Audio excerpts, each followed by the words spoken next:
Hello and welcome back to the Lettings Triad.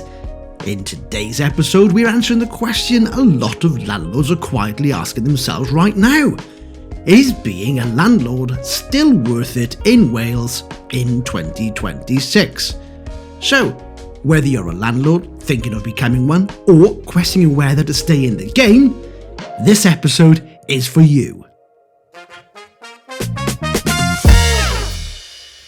So let's start with the big question.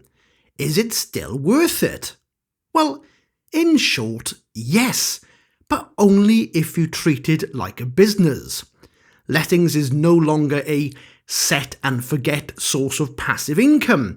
While regulatory and tax burdens have reached an all-time high, strong rental demand and the potential for significant capital growth continue to underpin the market's appeal. Whilst the rental industry has changed over time, some would say in a negative way, there's still plenty of reasons to enter or stay in the industry, and these include strong capital growth, which in Wales is projected to see property value increase by up to 27% between 2026 and 2030, outperforming many other UK regions. Resilient rental demand, which outweighs supply in most areas. A chronic shortage of available rental stock in major Welsh cities ensures high occupancy. Improving yields. Average rental yields in Wales remain competitive around 6%, with some hotspots reaching even higher. And low entry costs. Property prices in many parts of Wales remain more accessible than in southern England, for example, which is going to allow for a better initial return on your investment. So, you've decided to become or stay a landlord in Wales in 2026, so what next? Well, let's talk about profit. Maximising yield isn't about squeezing tenants, it's about optimising the asset. For example, presentation matters.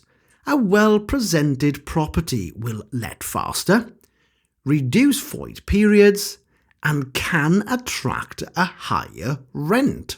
If the property looks tired or dated, consider freshening it up. Fresh paint, clean finishes and modern touches will make the property more appealing and attractive. And remember, these are not expenses, they are investments. Choose the right tenant, not a fast tenant. This is arguably the most important golden rule for any landlord or agent. It's tempting to rush the process to avoid a void period, but a bad tenant is infinitely more expensive than an empty property. In a fast-moving rental market, there's an immense pressure to get the contract signed. Landlords have mortgages to pay and agents want to close the deal. However, treating a rental property like a first-come, first-served transaction can be a recipe for disaster.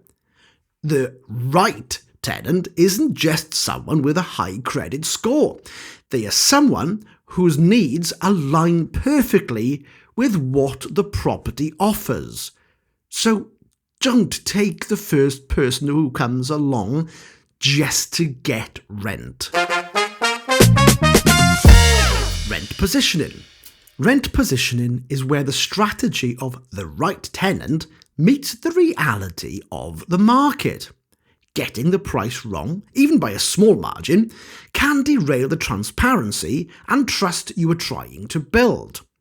Use out-of-position rent to ensure a successful, collaborative tenancy. The overpricing trap. High rent, high risk. It is tempting for landlords to want the highest possible figure, and for an agent to promise to win the instruction. However, overpricing usually backfires in three specific ways. The desperation filter. High-quality tenants with great references and solid credit have choices. They will not overpay. The hotel mentality. When a tenant pays significantly above market rate, their expectations skyrocket. They were likely to demand immediate premium service for the most minor issues, leading to friction and a customer versus service provider dynamic rather than a partnership. The cost of voids. A property sitting empty for 4 weeks while chasing an extra £100 per month takes nearly a year to break even. Then, of course, you have the underpricing risk, high demand, high chaos. While underpricing guarantees a fast tenant, it creates its own set of problems for the agent and landlord. Application overload. Underpricing creates a flood of inquiries, sometimes hundreds. This makes it nearly impossible for an agent to transparently and fairly vet every applicant, increasing the chance of that red flag tenant slips through the net. Suspicion. Savvy tenants often wonder what is wrong with it. If a property is priced too low, it starts the relationship with a lack of trust, leaving money on the table. While we want a pleasant experience, the landlord is still running a business. Underpricing too much can lead to resentment from the landlord later on, especially when maintenance costs arise. So, self-managing versus using an agent. Choosing whether to fly solo or hire a professional is a crossroads that every landlord faces. There is no right answer, only the right fit for your lifestyle and risk tolerance. Here is a bite-sized breakdown of how each path impacts the transparency and harmony of a tenancy. The self-managing landlord. Well, who is this best for? Well, it's best for the hands-on landlord who has the time, the tools, and the legal knowledge to carry it out. The pros: direct transparency. There is no middleman to dilute the message. If the tenant has a leak, they call you. If you need to check the smoke alarms, you call them. It builds a very personal human connection. The con to that, of course, is emotional friction. It's hard to stay objective when a tenant asks for a rent reduction or reports damage to your property. Without an agent as a buffer, disagreements can feel personal rather than professional. And the risk, which is compliance blind spots. Regulations change fast. If you miss a gas safety check, for example, or mishandle a deposit, the saving on agent fees can quickly turn into massive legal fines. Of course, you've got the second option of using a professional agent. And who is this best for? Well, it's for the hands-off landlord who wants a passive investment and a professional buffer. Of course, the pro to this is the professional buffer. Agents take the emotion out of the transaction.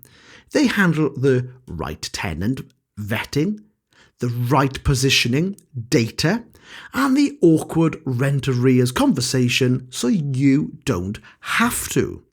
The con to that, of course, is the information gap. If an agent is slow to communicate, transparency suffers. The landlord might know a repair is needed, and the tenant might feel ignored. Choosing a proactive agent is non-negotiable. So the reality is the cost versus value.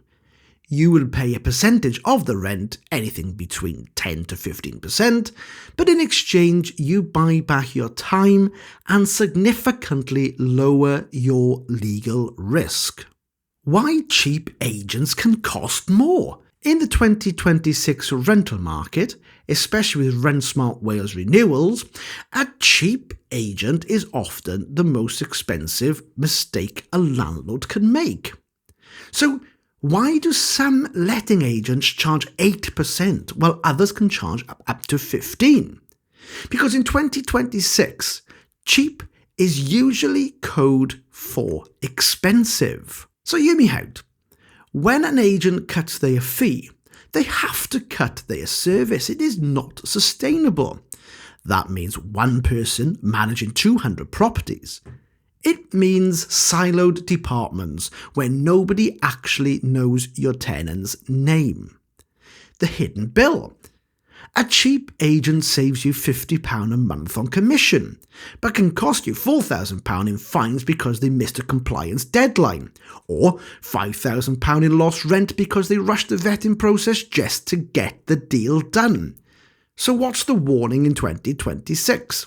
Well, with Rent Smart Wales and the Renters' Right Act now in full swing, there is no margin for error. You aren't paying an agent to find a tenant anymore. You're paying them to protect your asset and to keep you out of court. So, stop looking at the percentage and start looking at the protection.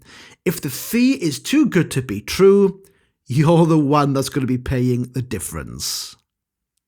So, the question everyone is asking: is being a landlord in Wales actually still worth it in 2026? Or has the red tape finally won? Well, in my opinion, yes it is. It's still worth it in 2026. But the days of the accidental landlords are officially over. If you want to win this year and in the future, you have to do a couple of things. You're going to need to treat it like a business and not a hobby. Make informed decisions based on data, not gut feeling. And focus on long-term strategy over saving a few pennies in the short term. Look, the biggest risk we see in right now aren't just interest rates. They are poor tenant selection because you are in a rush, cutting corners on maintenance, and choosing the cheapest option, whether that's an agent or a contractor, instead of the best one. The reassurance is, if you can avoid all these traps, you aren't just surviving. You're already ahead of 90% of the landlords in the market. So, there are plenty of deals still out there to be had. There is plenty of properties available for you to purchase as an investor to become a landlord in 2026. Don't let the social media, the news and the hype put you off. It's still a very good investment if done correctly. My advice to you is do your research. Drop into your local agent for a chat. You don't necessarily have to use them as the managing agent, but they'd be more than happy to talk you through the process and the services that they offer. As already mentioned, investing in property is not a quick fix. You're not going to become a millionaire overnight. You might just want one property or two, and it might be that stepping stone you need to get a portfolio. Again, your agent can guide you through the process of the sales, the investigation, and the rental. So don't do it alone. You do not need to. You drop into that local agent and have a chat and they will put you in the right direction. So, am I going to continue to be a landlord in 2026? Absolutely. If you found this useful, hit follow on the podcast. If you need a hand reviewing your portfolio or strategy, or just checking on how your properties are actually performing, reach out. Until next time, stay sharp, stay compliant, and stay profitable. Cheerio.